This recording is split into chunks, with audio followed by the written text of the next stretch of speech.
سلام دوستان، امیدوارم که حالتون عالی باشه. امروز میخوایم در مورد زبان ترکیه یه سری نکات جالب خوب با هم یاد بگیریم. بریم که داشته باشیم. مورد اول، ترکی یه زبان آواییه، بنابراین دقیقاً به همان شکلی که خوانده میشه تلفظ میشود. مورد دوم، الفبای ترکی از 29 حرف تشکیل شده است. مورد سوم، این حروف در الفبای ترکی وجود ندارد. مورد چهارم، الفبای ترکی شامل حروفی است که در زبان انگلیسی دیده نمی شود، از جمله این 6 حروف.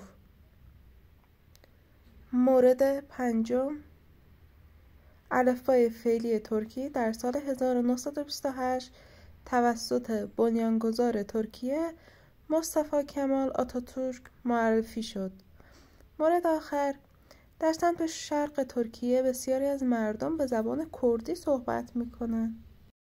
کلمه تو در زبان ترکی دو نوع داره. سیز که یه واژه رسمی است و برای افرادی که با آنها ناآشنا هستیم به کار میره. سیز یعنی بیشتر رسمیه که به معنی تو هست. سن که غیر رسمی است و در زمان صحبت کردن با دوستان و خانواده از آن استفاده می شود. پس سیز که به معنی تو هست یه واژه رسمیه، سن هم که غیر رسمیه. نام‌های خانوادگی افراد به ندرت در مکالمات روزمره مورد استفاده قرار می‌گیرند. به زنان خانم گفته می‌شود. بنابراین زنی به نام زینب را زینب خانم می‌نامند. خانم هم به معنی خانم هست. برای مردان از بی استفاده می‌شود، یعنی آقا. بنابراین مصطفی را مصطفی بی می‌نامند. افراد کم سن و سال به نشانه ادب بزرگسالان را با اسم کوچک خطاب نمی کنند. بنابراین عناوین بسیاری وجود دارد که برای مخاطب قرار دادن بزرگترها استفاده می شود. مانند تیزه به معنی خاله، تیزه خاله. حالا عمه، حالا عمه.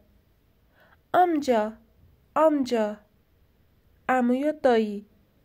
آبلا، آبلا، به خواهر بزرگتر میگن آبلا.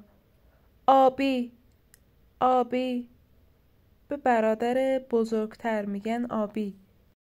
هجا، هجا، به معنی معلم، مربی، استاد.